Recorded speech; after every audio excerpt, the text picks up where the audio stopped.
नमस्कार दोस्तों, एक बार फिर से मेरे YouTube चैनल कानून नगरी लाइव में आप सभी लोगों का बहुत बहुत स्वागत है। दोस्तों, आप सभी लोगों का दिल की गहराइयों से बहुत बहुत धन्यवाद कि आप लगातार मेरे वीडियो देख रहे हैं, मेरे चैनल को आप सपोर्ट कर रहे हैं। और सिर्फ 6 महीने में मेरा चैनल मोनेटाइज हो गया। फेसबुक में मैं दोस्तों इससे पहले था, फेसबुक में बहुत ज़्यादा मुझे प्यार आप लोगों का मिला। 6000 मेरे फॉलोअर्स थे।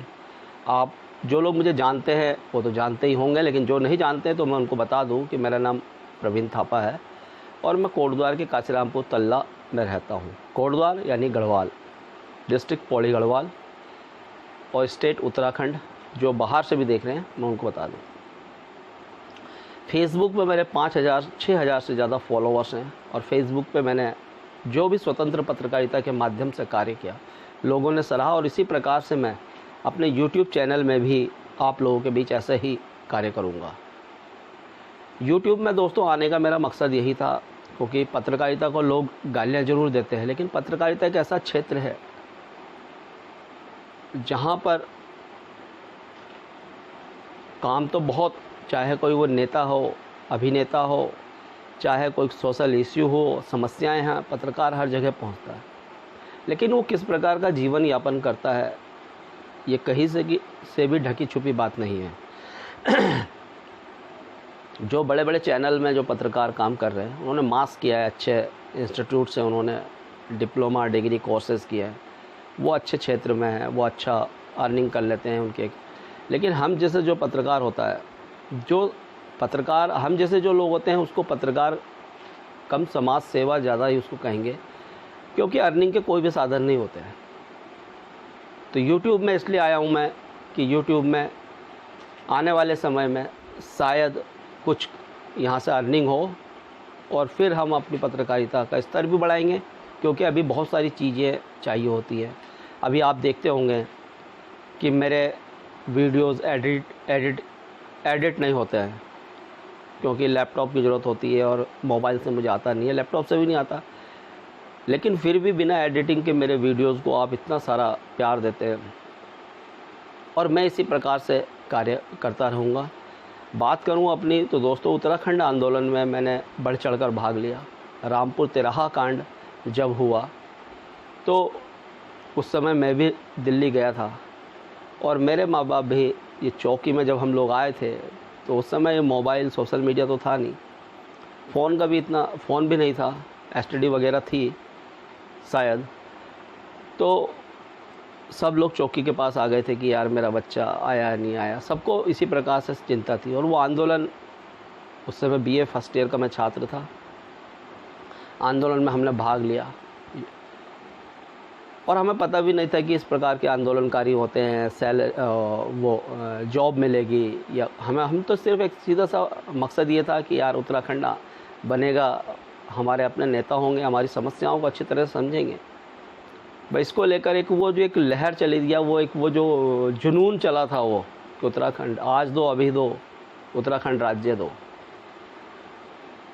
कोंदा झरोंगा झिंगोरा खाएंगे, उत्तराखंड राज्य बनाएंगे, इस प्रकार के नारे चल रहे थे उस समय। और होता क्या है दोस्तों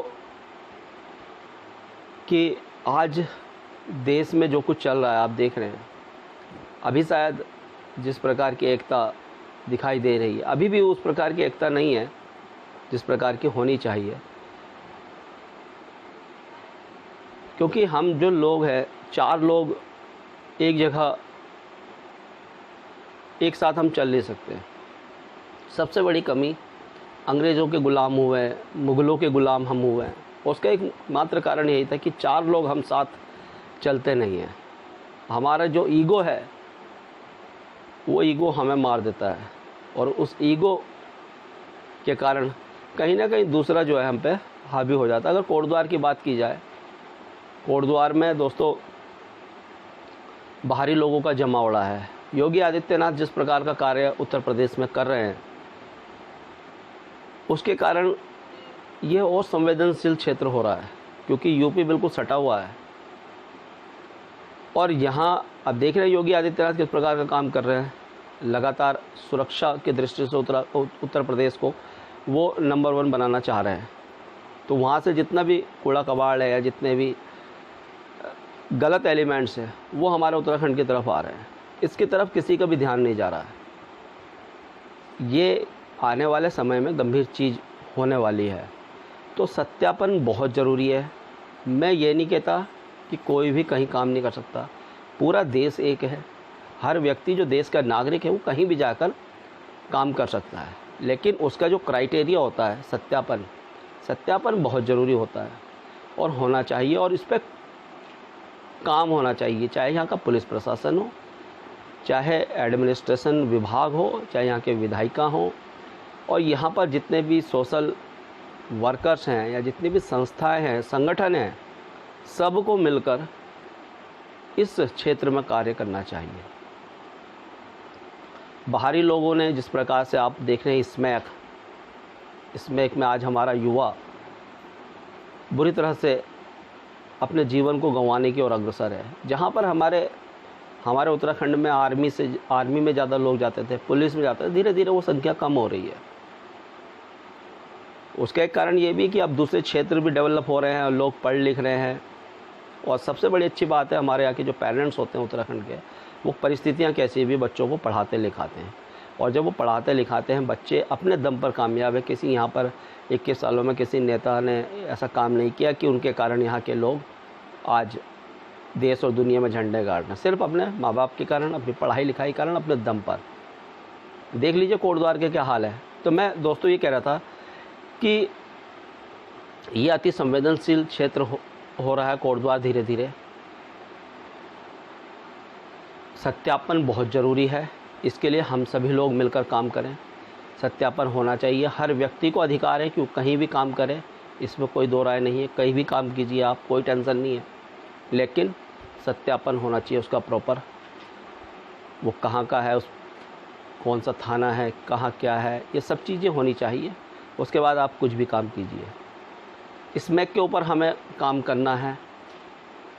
समस्याएं तो बहुत सारी हैं, लेकिन जो आने वाले समय में जो गंभीर समस्याएं होने वाली है, ये 2 समस्याएं। बाकी बेरोज़गारी है, शिक्षा है, स्वास्थ्य है, इन सब पे काम होना चाहिए। अभी यहाँ की जो विधायिका बनी है रितु खंडूरी जी, 3 महीने होने वाले हैं, लगातार मीटिंग्स वो कर रही हैं, लेकिन उन मीटिंग्स का कितना असर पड़ रहा है अभी धरातल पे, ये मुझे अभी दिखाई नहीं दे रहा है। अभी उन पे एक जिम्मेदारी और है विधानसभा अध्यक्षा की, और क्या वो काम कर पाएंगी या नहीं कर पाएंगे, मुझे 6 महीने बाद हम भी देखेंगे। अभी तक तो कहीं भी कोई धरातल पर काम नहीं है। जब उनके कार्यक्रम हो जाते हैं तब हमको बताया जाता है कि वहाँ उनका वो कार्यक्रम हुआ था। उससे पहले पता नहीं चलता कि कब मैडम रितु खंडूरी जी आ रही हैं कोटद्वार, और क्या क्या कार्यक्रम उनके कहाँ कहाँ पर हैं। या तो कार्यक्रम आयोजकों के द्वारा पता चलता है, मैडम के जो भी प्रेस सचिव है या जो भी, उनके द्वारा सिर्फ हमें ये पता चलता है कि मैडम वहाँ गई थी, वहाँ पर बैठक की और ये, लेकिन उससे पहले कार्यक्रम के बारे में नहीं पता चल पाता। तो इस पे ध्यान देना होगा। तो दोस्तों, इसी प्रकार से मैं कार्य करता रहूँगा। आप लोग इसी प्रकार से सपोर्ट कीजिएगा, और मेरे चैनल को दोस्तों ज़्यादा से ज़्यादा सब्सक्राइब करना है, वीडियो ज़्यादा से ज़्यादा देखने हैं, शेयर करना है, जिससे ज़्यादा से ज़्यादा लोग मेरे वीडियोस को देखें, और कुछ आने वाले समय में, अभी नहीं, आने वाले समय में कुछ इससे अर्निंग भी हो पाए, और जिससे और भी अच्छे तरीके से मैं समस्याओं को उठाऊं, और भी अच्छे तरीके से अपने वीडियोस आप लोगों के बीच में लाऊं, और गढ़वाल के, क्योंकि कहीं भी अगर जाना है मैं, तो हर चीज़ के लिए पेट्रोल, दूसरी चीज़ें लगती हैं, और अर्निंग के हमारे पास कोई साधन नहीं होते। विज्ञापन होता है, विज्ञापन कभी दीपावली में मिल जाते हैं, दशहरे में, कुछ चुनिंदा समय में विज्ञापन मिल जाते हैं। तो खैर कोई बात नहीं, जिसको जो काम करना होता है, परिस्थितियाँ कैसी भी हो, वो उसी प्रकार से काम करता है। तो बस दोस्तों इतना ही कहूँगा कि हम सभी लोगों को अपने राज्य के लिए, अपने शहर के लिए, अपने गांव के लिए कुछ ना कुछ कंट्रीब्यूशन जरूर करना है, और कोई भी समस्या हो, हमें मिलकर उस समस्या का सामना करना है, उसके लिए आगे आकर काम करना, और हफ्ते में एक दिन हमें ज़रूर उन समस्याओं के लिए देना है, चाहे हमें 1 घंटा दें। और जिस प्रकार से हिंदू एक साथ नहीं चल सकते, धीरे धीरे इस धारणा को भी बदलना है और हमें एक होकर अपने देश और समाज के लिए कार्य करना है। तो दोस्तों, इन्हीं सब शब्दों के साथ धन्यवाद। जय हिंद, जय भारत, जय उत्तराखंड।